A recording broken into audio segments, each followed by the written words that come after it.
Olá, meu nome é Carolina Tomé e eu estou como apresentadora deste podcast. Sejam muito bem-vindos a mais um episódio do nosso podcast. Hoje vamos falar de um tema essencial, os desafios e dúvidas do dia a dia do cuidador de idosos. E para isso eu tenho o prazer de receber nossa convidada Diane Mendonça, que é fisioterapeuta e especialista em gerontologia e também criadora do curso Cuidando de Idosos. Seja muito bem-vinda. Obrigada, Carol. Obrigada as perguntas que vieram. Espero responder todas as perguntas, todas as dúvidas. E se vocês tiverem mais dúvidas, deixa aí nos comentários que a gente grava outros episódios. Diane, eu separei algumas dúvidas bem comuns de alunos do curso e eu gostaria de ouvir você como especialista. Vamos lá. Vamos responder as perguntas. O cuidador, ele pode medicar o idoso se ele tiver dor ou febre? Olha, Carol, essa é uma dúvida muito comum e todo mundo fala que pode tomar um dipirona, pode tomar isso, aquilo, dor de cabeça, mas na verdade não pode. A única pessoa que tem a especialidade, que é a pessoa que pode prescrever uma prescrição, um medicamento, é o médico. Então, o cuidador, ele vai estar ali medicando conforme a prescrição do médico. Então, precisa ter um receituário com o nome do medicamento, a miligrama, o horário. Então, o cuidador, ele precisa ter essa consciência. Mas o que aconteceu? O que acontece quando o idoso tem uma febre, que é muito comum acontecer, uma dor de cabeça, uma dor localizada? O cuidador pode, por si só, escolher uma medicação e medicar o idoso? Não, isso não pode acontecer, em hipótese alguma. E o que fazer, né? Isso que eles têm dúvida. Vamos supor, na madrugada, se ele precisa medicar e ele não tem essa informação, não foi passada para ele, qual é a melhor conduta que ele pode tomar? A melhor conduta seria sempre ter um respaldo médico, sempre. Não pode medicar por conta, em hipótese alguma. Numa situação assim, a gente tem a alternativa de levar o idoso a uma emergência ou entrar em contato com um familiar que tem essa prescrição. Sempre oriento no início, quando você vai entrar naquele trabalho, aquele bate-papo onde a família e o cuidador tá fazendo a entrevista ali, quando resolveram ser contratados, né? A família resolveu contratar aquele cuidador. O cuidador, ele precisa fazer algumas perguntas que são de extrema importância, que é quais os medicamentos que ele toma, né? E onde fica a prescrição, aonde está a prescrição desses medicamentos. E sempre é importante ter as prescrições se necessário. Então, medicamento, o médico sempre prescreve, por exemplo, tá? Vou dar alguns exemplos aqui. Tantas gotas de dipirona se dor ou febre, né? Então tá prescrito pelo médico. Ou alguns médicos já deixam na prescrição também paciente que tem pressão alta. Então a pressão eleva acima de tanto um comprimido de tal medicamento. Então já deixar isso prescrito. Então é importante quando a família leva o idoso para o médico já fazer essas perguntas. Doutor, e se isso aconteceu, o que eu faço? E se aquilo aconteceu, o que eu faço? Aí ele vai dar orientação e pede para ele deixar prescrito, porque é um respaldo. Se o cuidador medicar o idoso, né, sem uma prescrição médica, isso pode dar um problema muito sério para o cuidador. Então ele tem sempre que evitar a todo custo. Não tem o que fazer, emergência. Emergência, sempre ter um médico ali que vai dar as orientações mais corretas. Certo, obrigada.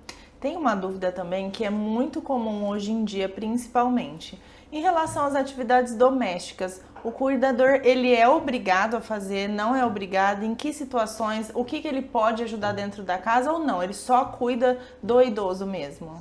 Olha só, essa é uma pergunta muito comum e tem muitas controvérsias em relação a isso. Mas a partir do momento que nós somos contratados, né? O cuidador é contratado pelo familiar para cuidar daquele idoso, ele também fica responsável pelos cuidados básicos, assim como alimentação, né? Os cuidados de higiene pessoal. E como que eu vou manter o idoso num local insalubre, um local sujo?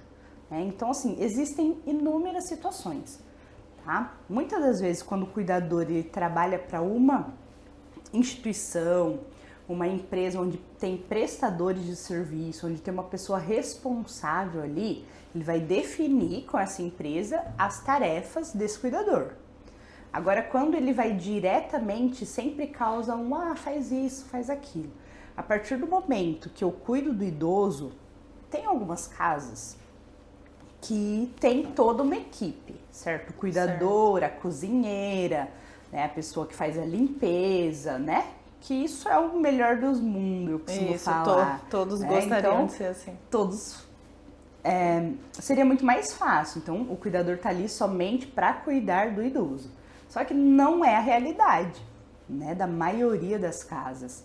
Muitas vezes, o idoso mora sozinho e o cuidador, ele precisa realizar algumas tarefas básicas, né? E precisa conversar com quem está contratando. Olha, eu vou cuidar do básico aqui, fazer a comida dele, lavar a louça que eu sujei, limpar o ambiente, deixar limpo o banheiro, organizado, o quarto, né? Todas essas coisas, porém eu preciso que você contrate uma faxineira, uma pessoa que vem fazer uma limpeza ali pelo menos uma vez na semana. O cuidador ele não vai fazer aquela limpeza pesada, né? Certo. Fazer a faxina da casa, limpar todos os ambientes, não. Mas ele vai cuidar dos ambientes onde o cuidador se encontra. Para mais conforto para o idoso também e para o próprio cuidador. Para o próprio cuidador, porque ele vai conviver ali. Muitas das vezes, o cuidador ele vai se alimentar também ali junto com o idoso. Então, ele vai fazer a refeição para ele próprio e para o idoso, né? Pensando sempre que a prioridade é o idoso. Então, o cuidador ele vai comer o que o idoso come, geralmente, né? Então, deixar tudo limpo, deixar organizado. Os ambientes onde o idoso frequenta ali é de responsabilidade do cuidador deixar o ambiente ali limpo. Entendi.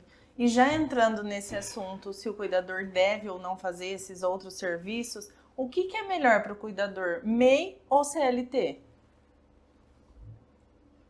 Olha só, essa é uma pergunta muito boa também. O importante é o cuidador ele entender o que é cada uma dessas categorias, né? Então vamos lá. O MEI é o microempreendedor individual.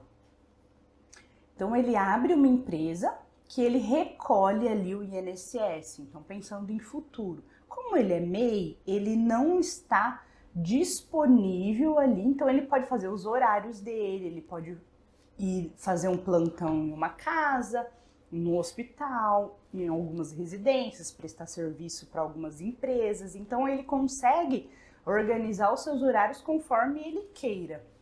Já o CLT não, ele precisa cumprir os horários, a carga horária conforme a categoria, né? Então o CLT é carteira de trabalho registrado, então ele vai recolher o INSS, vai ter o fundo de garantia, vai ter férias e 13º. Mas muitas das vezes, quando a gente calcula isso, geralmente o cuidador ele recebe menos, porque o piso ele é menor na carteira. Já o CLT não. Troquei. O CLT já tem o piso definido em carteira. Já o MEI não. O MEI ele pode organizar o seu valor, né? Então, nesse caso aqui, eu vou cobrar um valor maior, nesse caso, eu cobro outro valor. Então, ele recebe geralmente por dia, por diária, né? Então, ele consegue fazer um salário maior como o MEI do que o CLT. O CLT é aquele X da carteira e ponto. Entendi. Então, tem as vantagens e as desvantagens de cada um. Então, muitas das vezes, o cuidador ele não quer abrir o MEI porque ele perde, né, alguns benefícios. Ah, mas eu abro o MEI, mas eu não vou ter férias. Né? Se eu abrir o MEI, eu não vou ter o 13º, nem o fundo de garantia. Porém, se ele está organizando as suas finanças, né, fazendo um planejamento como deveria ser feito, né, ele consegue sim planejar suas férias, porque ele vai ganhar um valor maior. Ele consegue se organizar, né? Se organizar para isso. Então precisa fazer um planejamento, né? Então ele pode escolher, olha, eu não vou trabalhar no mês de janeiro, em fevereiro, em março, ele pode escolher. Já no CLT não. No CLT é quando o patrão, né, quando vence as férias ali, aí ele vai tirar. E aí tem que ser dentro daquela regra e não consegue fazer um planejamento. Claro, conversando, obviamente. E o MEI, ele também tem os benefícios do INSS, tá, gente? Então, ele pode, o cuidador pode engravidar, né? Então ele consegue tirar a licença ali maternidade, ele tem seguro, se caso acontecer algum acidente, ele recebe, porque ele está pagando, faz esse recolhimento e a taxa é menor. Agora, o que não pode, que é um risco muito grande e muitas pessoas fazem isso, eu não posso trabalhar CLT e eu não posso abrir o MEI, porque eu recebo um benefício do governo. Tem que tomar muito cuidado, porque se o governo descobrir que você está trabalhando indevidamente, você pode aí sofrer alguns danos, né, como multa, né, ter que devolver os valores recebidos indevidos. Então isso não pode. O cuidador, ele precisa ser um cuidador formal, precisa fazer o curso de cuidador, precisa, né, trabalhar numa categoria, escolher ou o MEI ou o CLT, um dos dois. As duas opções não tem jeito, né? Usar a mesma opção, as duas opções não tem jeito. Não pode fazer as duas funções, né? Ser CLT e ser MEI. É isso. Até pode. Pode, sim. Por exemplo, eu tenho o MEI aberto, só que ele perde algumas funções ali, por exemplo, num seguro-desemprego, por exemplo. Por ele ser MEI, ele não consegue receber. Entendi. Agora, o que ele não pode é não fazer nenhum. Ah, eu vou trabalhar aqui com você só por contrato informal e eu não posso abrir o MEI porque eu perco meu benefício. Eu não posso ser registrada porque eu perco meu benefício. Então, é muito comum hoje a pessoa recebe um benefício, um Bolsa Família, por exemplo, né? Então, se o governo souber que você está trabalhando, você perde de qualquer forma e ainda recebe aí um prejuízo, né, de ter que às vezes devolver por conta disso. Devolver aí os valores indevidos que você recebeu trabalhando. Entendi. Ó, agora vamos entrar num assunto polêmico. Usar ou não roupa branca? Tem alguma regra? O que você pode me dizer disso? Eles têm muitas dúvidas sobre isso. Se precisa, se tem que ter uniforme, se a família tem que disponibilizar essa roupa, como que funciona? Olha, o branco vem da área da saúde, né? A gente fala que o cuidador, ele é já parte disso, porque ele tá cuidando. Porém, o cuidador, como ele pode fazer algumas tarefas que acaba sujando muito a roupa, então a gente não recomenda. Eu não recomendo o branco. O branco, ele é chato, né? Ele precisa ter um cuidado, tem que mancha mais fácil. Mancha, suja muito. O cuidador, ele precisa dar o banho no idoso, muitas das vezes trocar fralda, suja muito mais fácil. E entra também na questão de jaleco? Sim. Então, o branco para parte superior eu acho interessante, tá? Uma blusinha branca, calça normal e o jaleco traz aí um profissionalismo, né? Um ar de profissional. Jalequinho básico, simples, não precisa ser manga comprida, curtinho ali, que quando o profissional ele usa o jaleco, ele fica numa postura, um posicionamento diferente, né? Vou até contar uma história aqui de uma cuidadora que fazia alguns plantões, ficava com o idoso, acompanhando o idoso no hospital.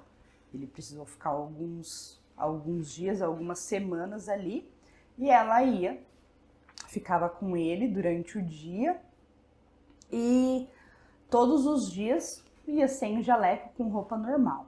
E aí ela resolveu comprar o jaleco, colocou o jaleco. No outro dia ela falou, não, vocês não acreditam como foi o meu tratamento. As pessoas, os enfermeiros, técnicos de enfermagem, auxiliares ali, eles começaram a me tratar de uma outra forma. Como se eu fosse parte da equipe, um profissional só por causa do jaleco. Eu percebi ali um respeito maior por conta do jaleco, olha só. Realmente faz diferença. É a mesma coisa de você ver um advogado com e sem terno. Exatamente. A percepção é diferente, né? Então é importante ter um jaleco, tá? Sempre o jaleco limpinho, branquinho, né? Sem mancha, bem passado. Isso é importantíssimo. Entendi. E para cuidadores, como que funciona o horário de almoço? Eles têm horário de almoço ou é quando der, porque é o que você disse, a prioridade é o idoso. Então, o idoso tem sempre em primeiro lugar. Ele almoça, ele espera que horário que ele vai almoçar ou ele combina com a família, isso? Como que é? Olha, uma ótima pergunta essa. Existem algumas instituições que o cuidador ele tem horário de almoço, quando é a instituição. Então, por exemplo, uma casa de repouso. Então, tem os horários ali, porque são vários cuidadores, eles revezam e faz o horário de almoço. E pode sair da instituição, pode comer fora, dentro do horário e tudo mais. Agora, quando o cuidador está na residência, é um pouco mais complicado, tá? Vamos supor que tem aí uma equipe toda dentro dessa casa. Tem a pessoa da limpeza, tem a faxineira, tem a cozinheira, né? Então, pode ser combinado assim, ó, o idoso não está sozinho, o cuidador vai fazer o horário de almoço, ok.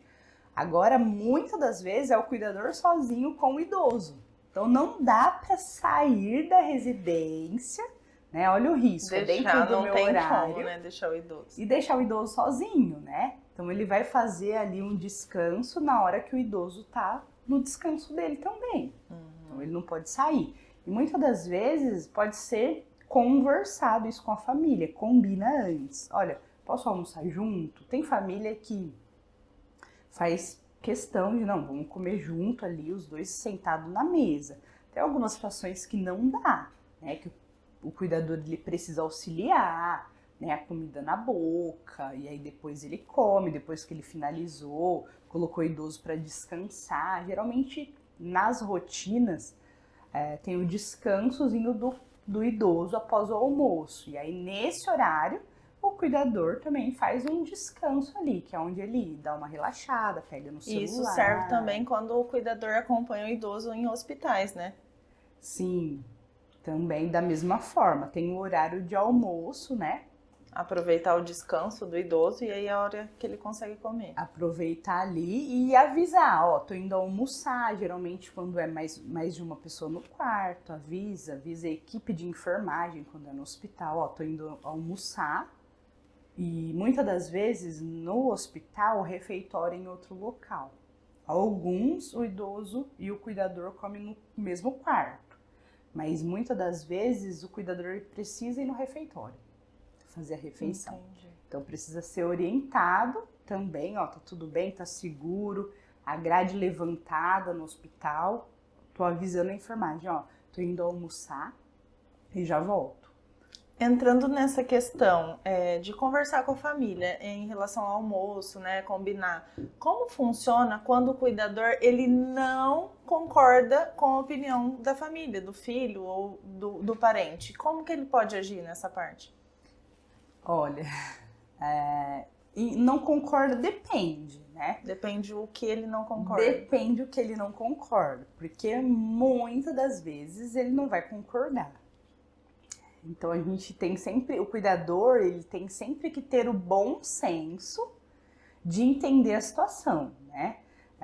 Vai ter alguns ambientes que fica muito difícil do cuidador ter ali que se relacionar porque não concorda de forma alguma e ele ter que, muitas das vezes, pedir as contas porque não dá para mim.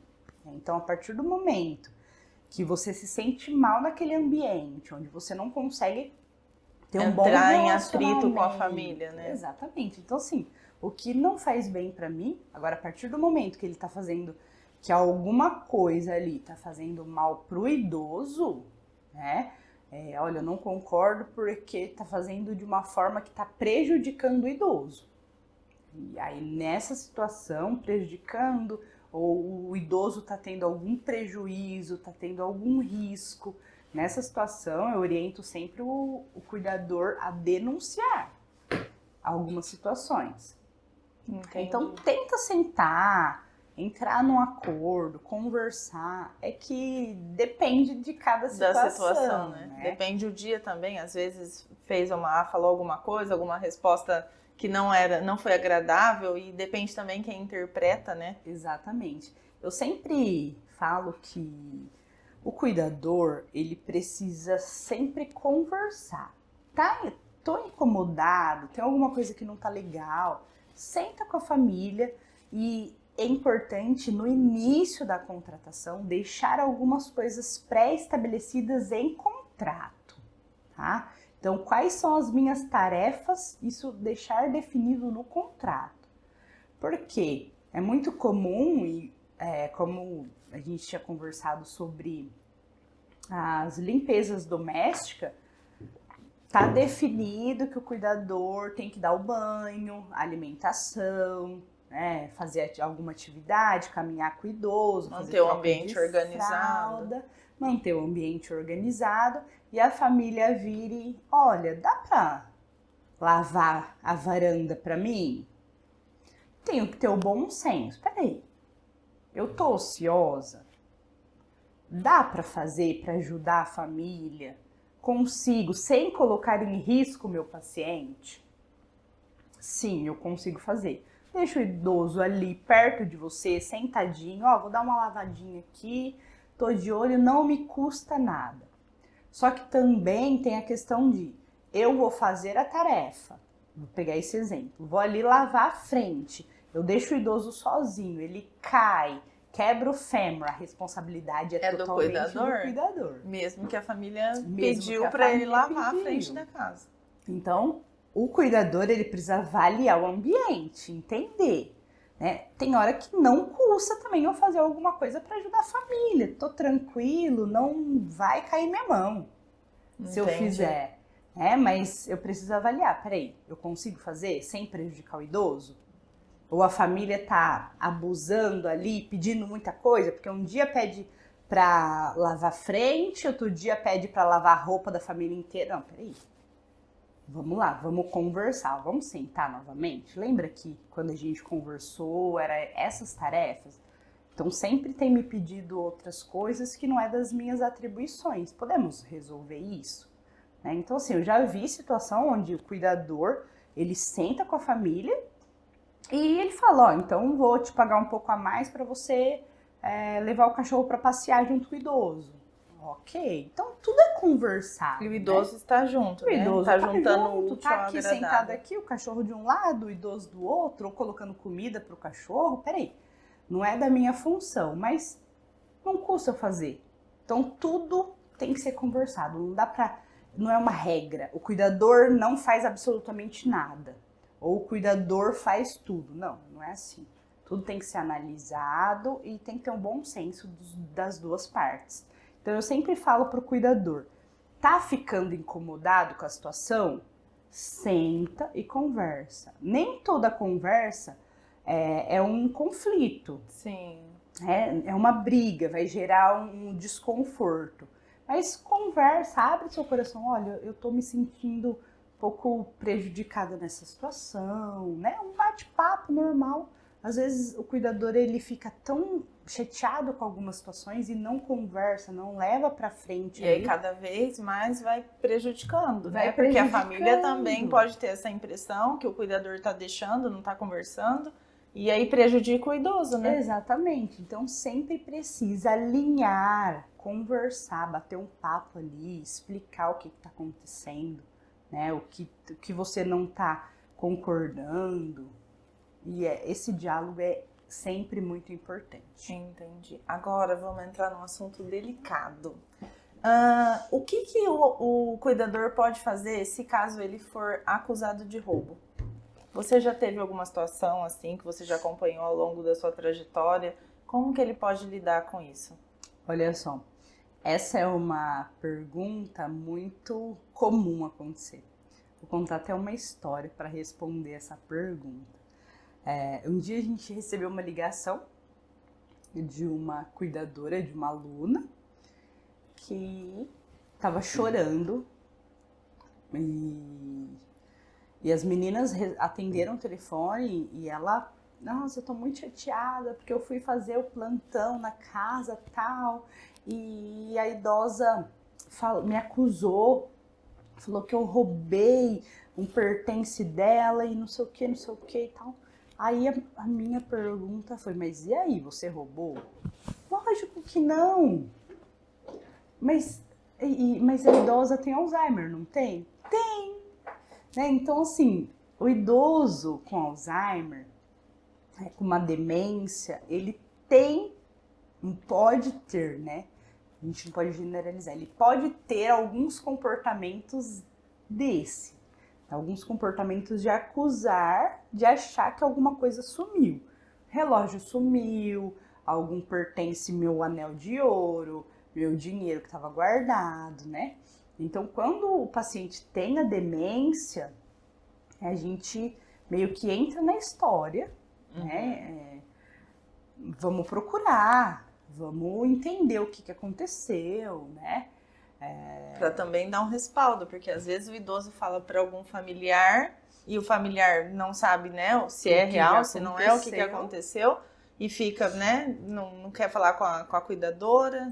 Isso, então assim, o cuidador, ele precisa ser honesto também, né, a gente não vai generalizar, precisa ser honesto, você vai estar dentro do ambiente familiar, muitas das vezes entrando aí num ambiente de pessoas que vão te testar também, né?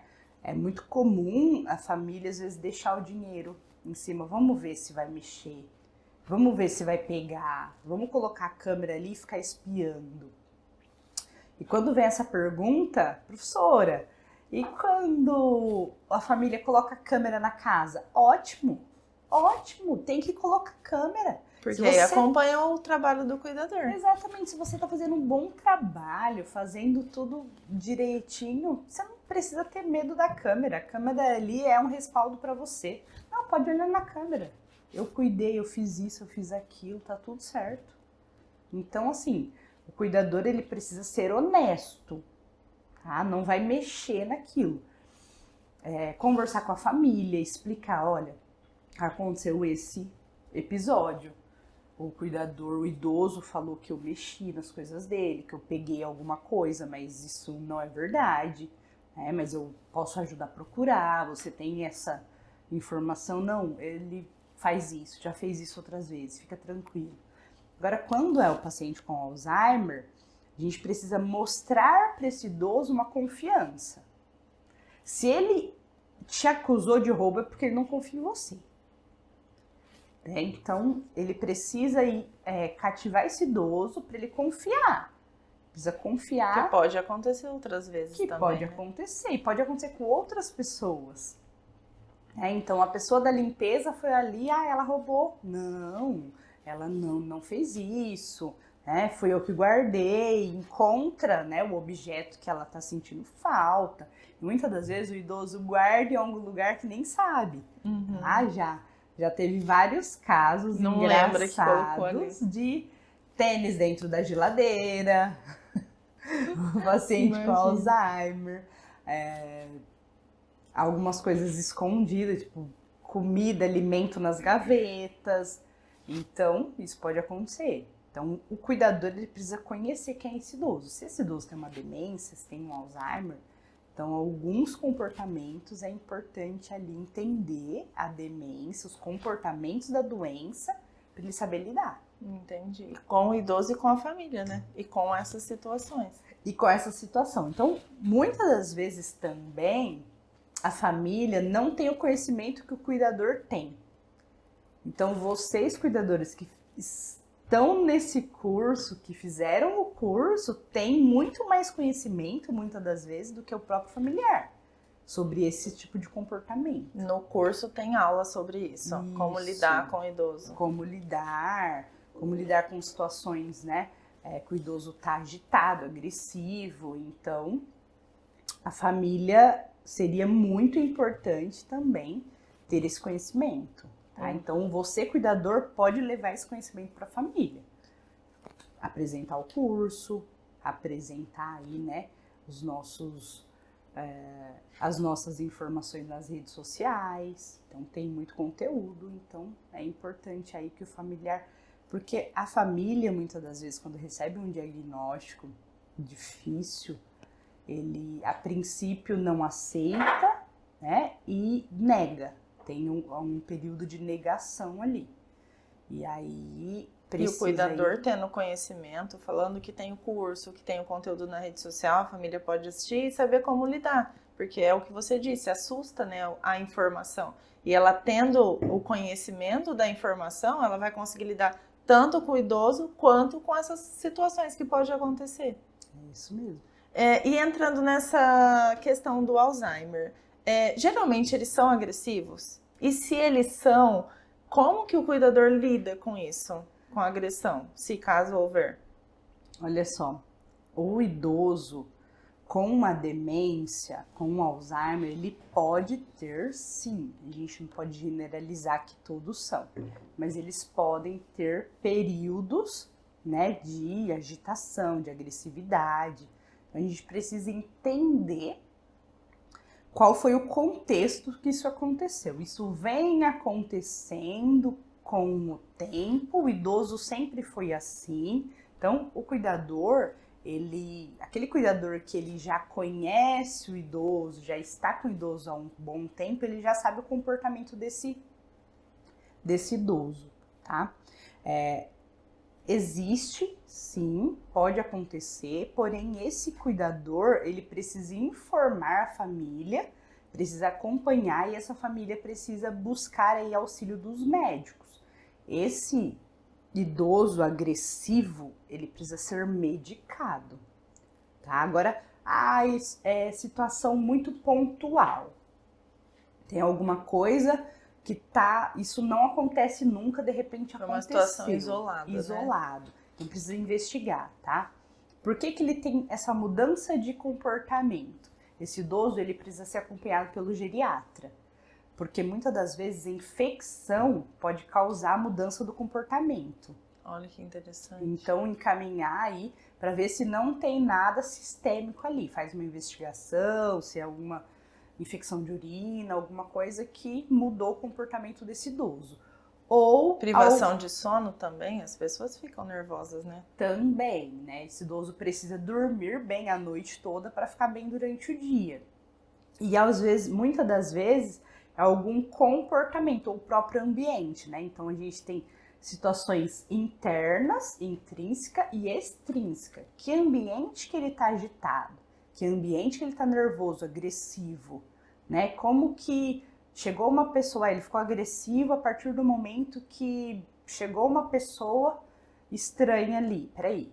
Ou precisou se deslocar a um hospital, médico, alguma coisa assim, que saiu do ambiente dele. Saiu do ambiente, né? A gente teve o caso de uma idosa nossa que foi pro hospital, um amor, super carinhosa, boazinha. Chegou lá no hospital, fui visitá-la, tava toda restringida. Pelo amor de Deus, o que aconteceu? Então, assim, o ambiente estressor, né? As pessoas, né? Vamos furar, pega a veia, estoura a veia e agitado. Acorda para dar medicamento. Sem conversar com aquele idoso. Então depende também do ambiente. Às vezes uma televisão muito alta, o cuidador ele precisa fazer a leitura do ambiente. criança gritando, correndo para lá e para cá, esse idoso fica nervoso, agitado, né? Então, precisa entender, tirar o idoso do ambiente, se você consegue identificar ali se foi alguma coisa no ambiente, mas esse idoso ele precisa ser medicado e acompanhado pelo médico. Então, isso vem sempre acontecendo no final da tarde, por exemplo. A síndrome do entardecer. Né? O paciente com a demência, com Alzheimer, muitas das vezes no final do dia ele agita. Então, esse mapeamento que o cuidador precisa fazer, esse acompanhamento é muito importante. Então, registra isso. Olha, agitou às 16 horas. No outro dia, por volta das 16 de novo. No outro dia, quando voltar na consulta, doutor, sempre ele fica mais agitado, mais agressivo às 16. Então, o doutor vai entrar com medicamento ali por volta das 15, né, antes disso acontecer. No seu curso tem alguma planilha, alguma coisa que o cuidador possa anotar, ensinar como anotar, para ele poder passar essas informações para a família, para o médico? Tem uma aula onde a gente explica como fazer as anotações, né? Então, precisa fazer um diário, todos os dias fazer a anotação, né? Assim como sinais vitais, se esse idoso se alimentou, se fez todas as refeições, se evacuou, né? Então, tem sim a aula onde ele faz os registros diários. E aí, esse caderninho, né, muitas das vezes um caderno, ele vai e leva para o médico, ele vai acompanhar como tá a rotina do idoso. Como tá a rotina desse idoso. E agora pensando, já que a gente estava falando, né, do domiciliar, se o cuidador tá sozinho com o idoso e ele cai, acontece alguma coisa, ou mesmo que só caiu, como que ele deve agir? Ele liga para alguém, liga para a família, liga para onde? O que ele pode fazer? Olha, se esse idoso caiu, bateu a cabeça ou, né, tá tendo ali qualquer situação, precisa ir para emergência. Então, o que o cuidador vai fazer? Ligar para a família, explicar o que aconteceu e falar, preciso encaminhar. Quem precisa tomar esse posicionamento, muitas das vezes, é o cuidador, tá? Ele caiu e tenho que levar para emergência, porque bateu a cabeça, porque tá sentindo muita dor, não levantei.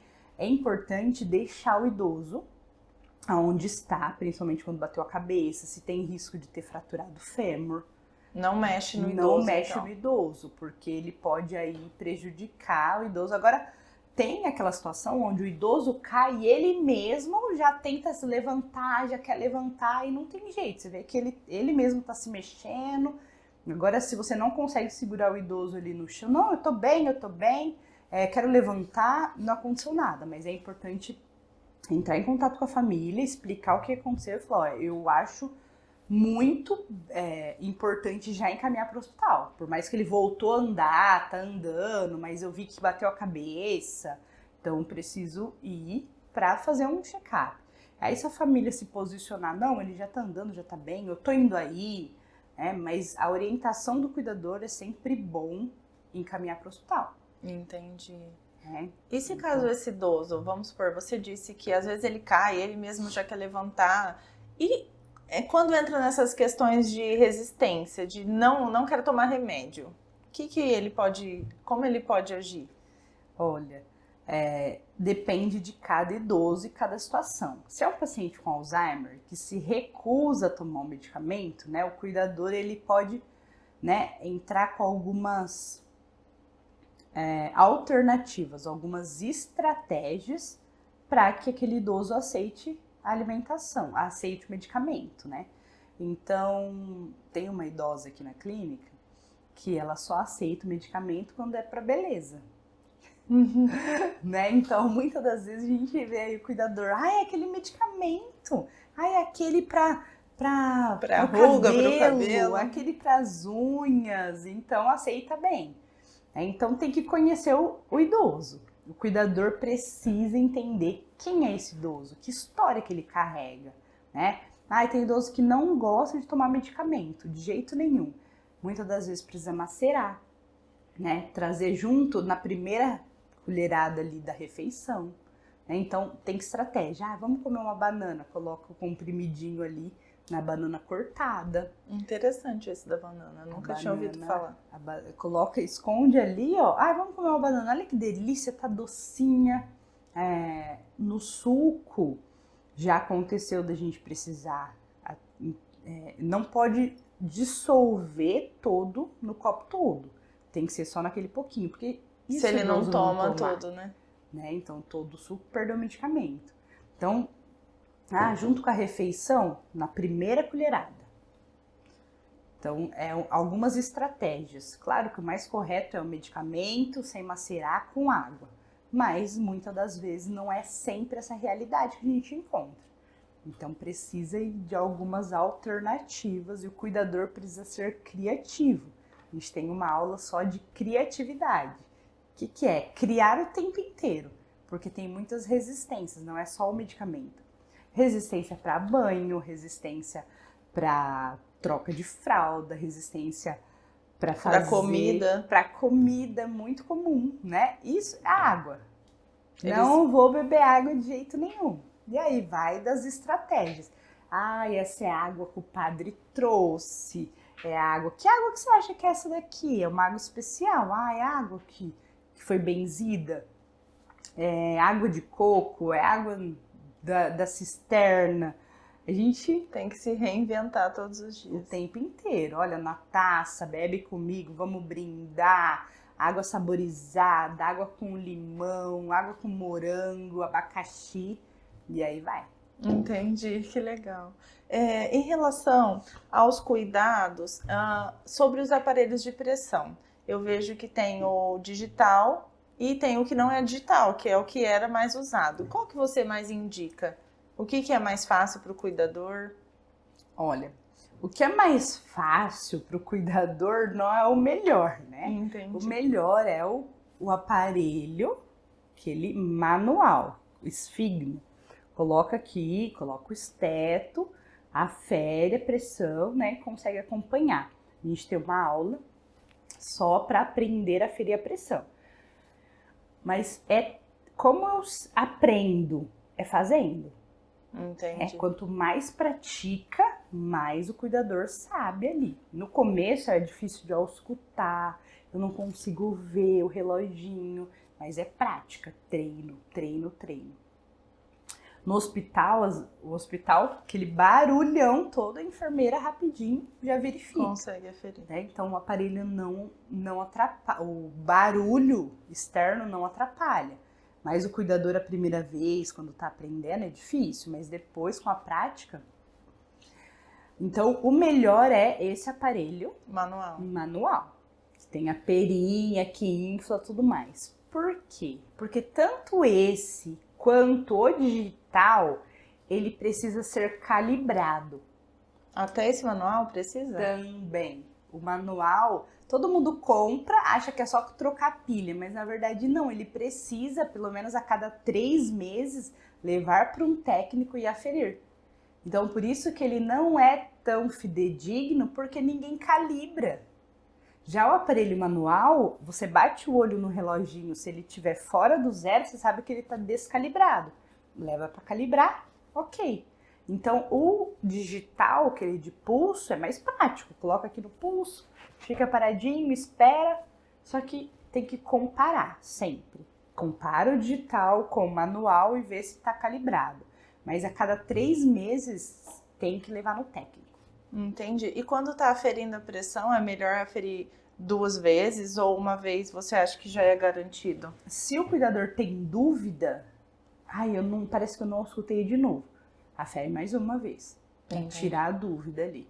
Diane, gostei muito do nosso bate-papo. Para quem quiser acompanhar você, fala um pouco da sua rede social, do curso, o nome do curso, onde a gente encontra ele, se ele está disponível já. Tem o online, tem o presencial. Conta um pouco do seu curso e passa suas redes sociais para o nosso público. O nosso curso de cuidador de idosos tem presencial, então se você está aqui na cidade, São José do Rio Preto, é só entrar em contato com a Cuidando de Idosos, né? Agendar aí quando tiver a próxima turma. E nas redes sociais, Acompanhe aí Cuidando de Idosos no YouTube, Instagram, Facebook e o curso online que está já pronto aí para você que é de outra cidade, quer fazer parte desse mundo que está crescendo, essa profissão que mais cresce no Brasil e no mundo. A população idosa está envelhecendo e está aumentando muito o número de idosos que está precisando dos cuidados, precisando de cuidador, e tem muitos cuidadores que não têm um curso, que não sabem lidar, que não sabem cuidar. Então, e hoje em dia as famílias exigem, né, o curso de cuidador de idosos. A maioria exige hospitais, casas de repouso. Casa de repouso é obrigatório ter, para você trabalhar em uma casa de repouso, precisa ter o curso de cuidador. E hoje as famílias já estão exigindo, as empresas também, tá? Empresas de home care, atendimento domiciliar para cuidadores, já precisa do curso. E você que é informal precisa fazer o curso e aí se especializar, se capacitar. Então acompanhe a gente nas redes sociais, não deixe de ver as lives, podcast, conteúdo, Cuidando de Idosos no YouTube, Instagram e Facebook. Muito obrigada pela sua presença. Acompanhe ela na rede social e até mais. Obrigada, Carol. Obrigada, pessoal. Até mais. Até a próxima.